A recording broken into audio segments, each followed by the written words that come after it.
अस्सलाम वालेकुम, मैं हूं अजहर अली खान और ख़बर ये है कि इसराइल दिवालिया हो गया है, कंगला हो गया है और उसकी ना हुकूमत के पास पैसे हैं, ना उसकी एनजीओज़ के पास पैसे हैं, ना उसके रियासती इदारों के पास कोई फ़ंड्स हैं और ना ही आवाम की जेब में कुछ पैसे बचे हैं। और हाल ये हो गया है कि इसराइल और उसमें रहने वाले लोग, उसके इदारे, मुख्तलिफ़ एनजीओज़ दुनिया से भीख मांग रहे हैं इमदाद की और कह रहे हैं कि हम बहुत मज़लूम हैं, हमारी मदद की जाए। ईरान ने हम पे बहुत हमले किए हैं और उसके बाद हमें नाकाबिल तलाफ़ी नुकसान पहुंचा है, हमारा इंफ्रास्ट्रक्चर तबाह हो चुका है, हमारा मालियाती निज़ाम भी तबाह हो चुका है और हम इस काबिल नहीं रहे कि लोगों की मदद कर सकें और लोगों को कहीं से फ़ंड कर सकें कि वो अपना ख्याल रख सकें। अब जो उसकी मुख्तलिफ़ एनजीओज़ हैं वो पूरी दुनिया में अपील कर रही हैं कि हमारे फ़ौजी ज़ख्मी हैं, उनका इलाज कराने के लिए हमें पैसा चाहिए, लेकिन पैसा अवेलेबल नहीं है, तो आप हमें दुनिया भर से रुकूम भेजें और हमारी मदद करें।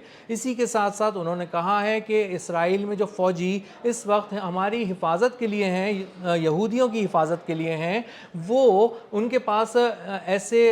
गियर्स ही मौजूद नहीं हैं, ऐसा फ़ौजी साजो सामान ही मौजूद नहीं है जिसको वो इस्तेमाल कर सकें। बहुत सी हिफाजती गियर्स ऐसे होते हैं जो फ़ौजी इस्तेमाल करते हैं, वो सारे गियर्स उनके ख़त्म हो चुके हैं या उन्हें प्रोवाइड नहीं किए गए थे। वैसे तो फ़ौजी भी अब दस्तयाब नहीं है इसराइल में, क्योंकि वो बंकर्स में छुप गए हैं और इत्तला ये है कि बंकर से बाहर नहीं आ रहे, क्योंकि फ़ौजी भी जो हैं इसराइल में वो अब दस्तयाब नहीं है, वो बंकर्स में छुप गए हैं और उन्होंने बाहर आने से इनकार कर दिया है। और वो ये कह रहे हैं कि हम बेमौत नहीं मारे जाना चाहते, क्योंकि ईरान के हमले तवातुर के साथ हो रहे हैं और बहुत शदीद हैं और ईरान की जो मुसलसल और पै दर पे हमले हैं, उन्होंने तेल अवीव को तो खंडर बना के रख दिया है और इसके अलावा मुख्तलिफ जो शहर हैं उनको भी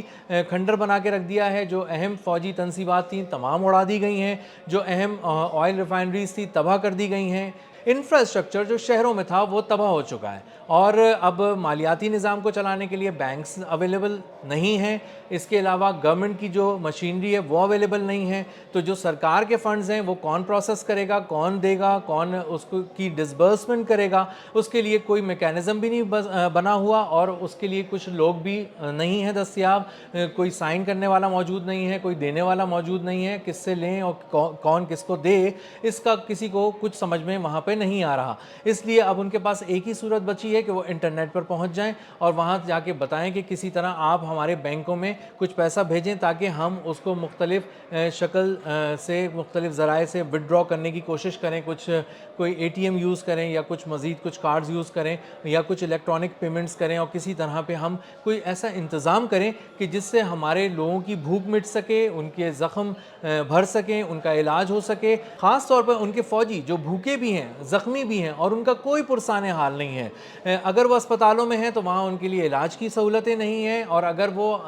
अस्पतालों से फारिग करके घर भेज दिए गए हैं, शेल्टर्स में भेज दिए गए हैं, तो वहाँ पे भी उनका ख्याल रखने के लिए उनकी दवाओं के हवाले से कोई पैसे नहीं हैं। तो लोग चलते फिरते वहाँ पे वीडियोस बना रहे हैं और अपीलें कर रहे हैं कि किसी तरह इसराइल में फंसे लोगों की मदद की जाए और उनको खाने पीने के लिए भी कुछ दिया जाए। जो लोग शेल्टर्स में हैं उनका भी हाल बहुत बुरा है, क्योंकि शेल्टर्स में एक रिवायती सा जो खाना था उसका भी स्टॉक कुछ दिनों के लिए था और अंदाज़ा ये था कि अमेरिका और इसराइल मिलकर ईरान को हरा देंगे और ये 2-4 दिनों की बात है। लेकिन जब ये जंग तूल पकड़ने लगी तो उन्हें तशवीश होना शुरू हुई और उन्होंने अपने पास खुराक को स्टॉक करने की कोशिश की, लेकिन उसके बाद हुआ ये कि खुराक भी कितने दिनों के लिए स्टोर की जा सकती है। हर चीज़ जो थी वो बहुत ही ज़्यादा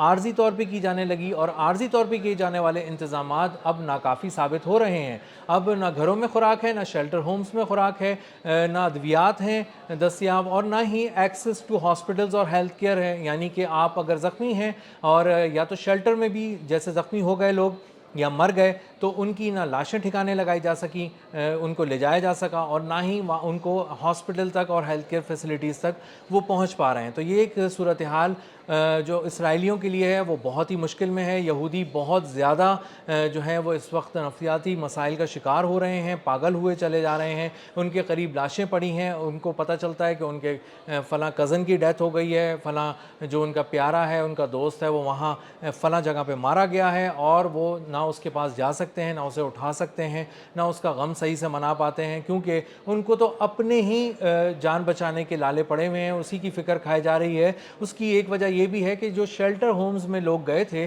وہ یہ سمجھتے تھے کہ چلو اگر ہمیں ایک ماہ بھی وہاں گزارنا پڑا تو ہم کسی طرح گزار لیں گے، کسی طرح یہ کڑوا گھونٹ بھی پی لیں گے۔ لیکن ہوا یہ کہ شیلٹر ہومز میں جانے والے جو لوگ تھے وہ بھی انہوں نے جب وہاں پہ لاشیں دیکھنی شروع کی، انہیں اندازہ ہوا کہ یہ شیلٹر ہومز تو بالکل ہی ریت کی دیوار ثابت ہوئے ہیں، اور جو بیلسٹک میزائل اور ہائپر سونک میزائل سے ایران حملہ کر رہا ہے یہ تو اس کے لیے بنے ہی نہیں تھے، یہ تو چھوٹے موٹے کسی میزائل کے لیے بنے تھے، لیکن جو میزائل پورے اسرائیل کے ڈیفنس سسٹم کو پینیٹریٹ کرتا ہوا، تل اویو کے اندر بھی ٹریول کرتا ہوا، اس شیلٹر کے اندر آ کے، بنکر کے اندر آ کے گر رہا ہے اور وہاں تباہی پھیلا رہا ہے، وہ کس شدت کا میزائل ہوگا اس کا اندازہ اب اسرائیلیوں کو بہت اچھی طرح ہو گیا ہے۔ تو اب جو بنکرز کی صورتحال ہے وہ بھی خاصی خراب ہے۔ اب وہاں پر جو لوگ ہیں وہ ایمٹی کچنز کے نعرے لگا رہے ہیں، بتا رہے ہیں کہ یہاں پہ خوراک نہیں ہے، ہمیں خوراک کے لیے انتظام کرنا ہے، ہمیں کچھ پیسے بھیجے جائیں، اور اسی طرح اپنے زخمی فوجیوں کو دکھا کے، ان کی تصویریں دکھا کے کہ کون کون سی این جی او ہے، انہوں نے بھی اپنا ایک نظام